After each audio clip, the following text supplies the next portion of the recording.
So in this video we're going to look at why this for you is the same one, this better or worse. and this Keep challenging. Keep challenging. Keep challenging. would be all that you need to understand about Meghan Markle to understand, is she a fraud or is she a fake? She got mothering instincts or is it all about manipulation? But more so, I'm going to give you some little insights into Meghan Markle so you will be able to read her body language, to find the truth out for yourself every time you view one of her interviews or see her in person moving forward. Sounds good, doesn't it? So welcome back to the Believe in Bruce channel, the channel where we help you get inside your head to think, feel and act that little bit better. Are you interested in understanding lying? You want to learn the tools and techniques so nobody can lie to you, so you can see in an instant if your partner's lying to you? Or, more importantly, so you can lie that little bit better. So if you're interested in that, make sure you take 2 seconds out now to subscribe to the channel. And also make sure that you give it a like and comment to help with the algorithm. That really shows some love and supports the channel in YouTube rankings. And after my latest Will Smith and Jada Pinkett video, boom, that went massive. Over 400,000 views in a few days. I'm nearly at 100,000 subscribers.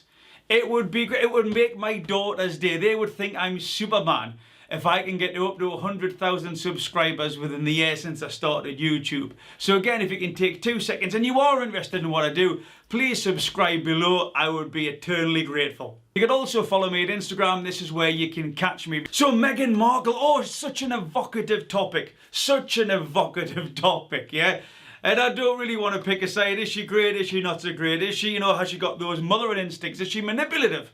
All these questions and more. It's a really exciting, intriguing topic, sort of dynamic narrative going on here about Meghan Markle. And I'm going to give you a few examples. So if you can watch until the end, you'll see how step by step that I'm looking at Meghan Markle's body language and then giving you the basic skills so that you can become an observer as well, so you can understand really what's going on inside the mind as opposed to the words that are being offered. Now, one thing I want to talk about here is Meghan Markle's baseline. And within this presentation, so she was doing a speech on women's rights. And on the face of it, Meghan seems very confident. She seems quite sure of herself. But when you know what you're looking through from body language, you can start to ask yourself, who's she really speaking to here? Who is she having that undertone of sly digs? That almost gesticulation about, I'm talking about this, but really, I'm talking about you. Who do you think Meghan Markle is really talking to in this speech? So the first emotional baseline is I want to give you 2 indicators with the eyes. What I've got here is an example of where Meghan looks.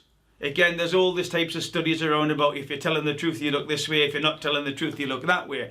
What every person has though, every single person has got their own unique emotional baseline, which is where generically, and again, I'm trying to keep this fair and balanced. Generically, we will look where we're pulling information from. And what you see here during this presentation, during this interview, this speech that Meghan gives, is 2 examples of when she doesn't know what's coming next, when she's trying to think of what to say, but also when she's pulling a memory, when that memory's been pulled, when something has actually happened. So I want to give you an example here. So Meghan looks to her left when she is trying to think about what's coming next. So there hasn't been an event. She's just trying to think, okay, where do I go now? So something physical hasn't happened. Something actually hasn't been present in that environment, so she hasn't got an emotional attachment via her hippocampus. There's not an emotional memory there. So she looks to her left when she's trying to think about what to say in order to fill in the void. So he has 3 examples where you'll see Meghan, she's speaking, and then she doesn't quite know what to say, or she's just thinking about what to say next. And you'll see very clearly she looks to the left. Have a look. Example number 1. Conversation. Example number 2. Another thing about. And example number 3. Now we've got that emotional baseline. She looks to the left when she's thinking what comes next. Here we go. Here's the interesting bit. Remember I said keep watching because this is all going to link together. So when Meghan Markle, remember the hippocampus, the part of the brain that stores emotional memory. When Meghan Markle has actually been there or felt something emotionally, she looks to the right. That's where she looks for. She looks to her right because it's stored within the hippocampus. There's an emotional reasoning going on here. There's an attachment. There's a feeling that she's thinking about. And who is she thinking about when we look into her body observations? So I'm going to give 3 examples here just to show her emotional baseline, to prove that this is where Meghan looks to when she's got that emotional attachment. So the first one, she's talking about some graduates. And when she talks about graduates, you'll see her eyes flit to the right because she's pulling a memory. That's where she's pulling it from. Yet the opportunity that lies ahead for you is the same one that those graduates, for you is the same one that for you is the same one that... Okay, so Meghan is looking towards the right, not the left, but we need more evidence to actually create the validity that this is her emotional baseline. And what she's talking about now, this is great because we start to think, okay, who is she really having a go at? Who is she really directing that speech to into the lens? Because she starts to talk about civic engagements. And when you see her talk about civic engagements, you'll see her look to the right, but also that eye block. Climate change, mental health and well-being, on civic engagement, on civic engagement, on civic engagement. What she says about civic engagement, you'll see also her head dips as well. So again, this is the hippocampus, this is the emotional side, she's talking about it, but that's evoking a reaction within Meghan's head. Now what she does, and there's another example that I'm going to show further on within the speech, is that she does a pacifying label, a pacifying group at the start. So she talks about like mental health and well-being, and then civic engagement. So she talks about, but it's the second one that she talks about that she's really taking aim for. And it's a bit like when you say, or you may be having a laugh with someone, or you may be being sarcastic to somebody, and you'll say something and you say, I'm only joking. But so if someone asks your opinion, and you'll give your reason about, well, yes, I sort of, I find your reason valid, but. So when someone says, I'm joking, they're not. Everything before that I'm joking is exactly what they mean. And then when generally someone says but, especially if it's about an idea they've offered you, it's everything after the but is exactly what they mean. And this is what we see here. Meghan sort of puts somebody at the front, a label, a group at the front. But it's the second thing that she's really targeted on, which is when we see the civic engagements. Well, who's she been involved with civic engagements for? Would that be a negative emotion? Possibly. Yeah, the Queen, the firm as they call it. And again, within the short time frame, she also does exactly the same about public service. Civic engagement, on public service, on public service, public service. So we've got this sentence, and in here there's two real KPI words. Civic engagements, boom, negative emotion. Public service, boom, negative emotion. Again, so we're getting that baseline of looking to the right. We're getting that eye block, although the eye block is not so much, but it's definitely present. And then we come on to the third one. So we've got an emotional baseline. Who's she talking about? Civic engagements, public service. Okay, we feel that she could be going that way. But then the third one is just so powerful that she talks about where we've been forced. And again, it's when she says forced, she looks across to the right. Literally, this is a humanity that desperately needs you. To push it, to push us forcefully,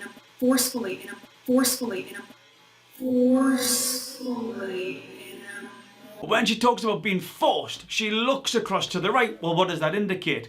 Well, it indicates that she feels like she's been forced somewhere that she didn't want to go.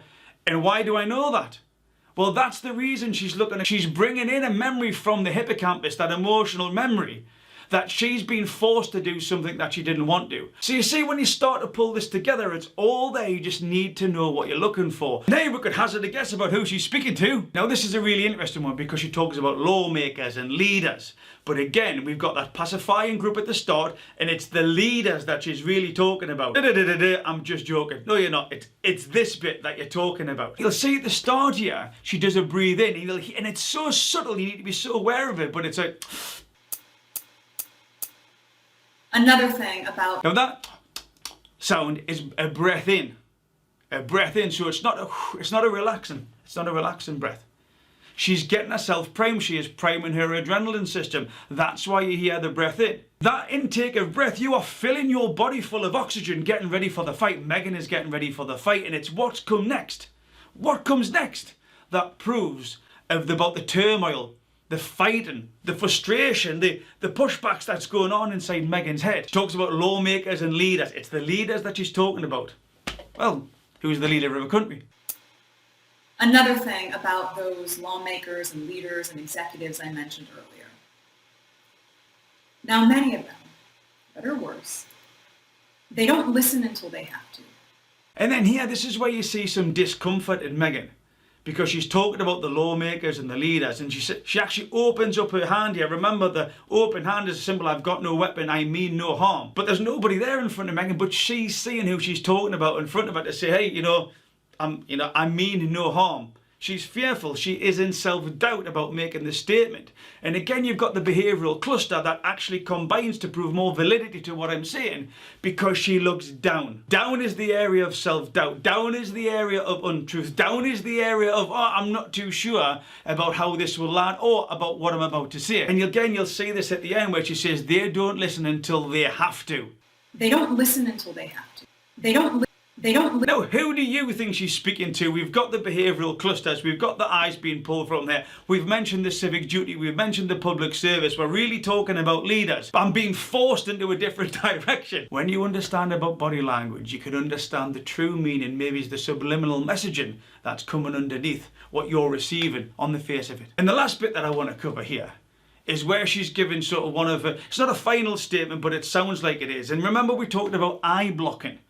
Yeah, eye blocking. So she blocks her eyes, but not so much. And this is the little bit where she said, well, when do we hear this as women? Well, we hear it when we are challenging the norms. But when do we hear that as women? We hear that in the moments that we challenge the norms. So if that's the case, I say to you, keep challenging. And you'll see it's not just eye blocking here, is that she just doesn't want to cut out that vision.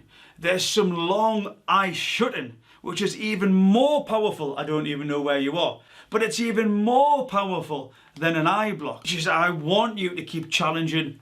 Keep challenging. Keep challenging. Keep challenging. Now, an eye block is powerful, an eye shut.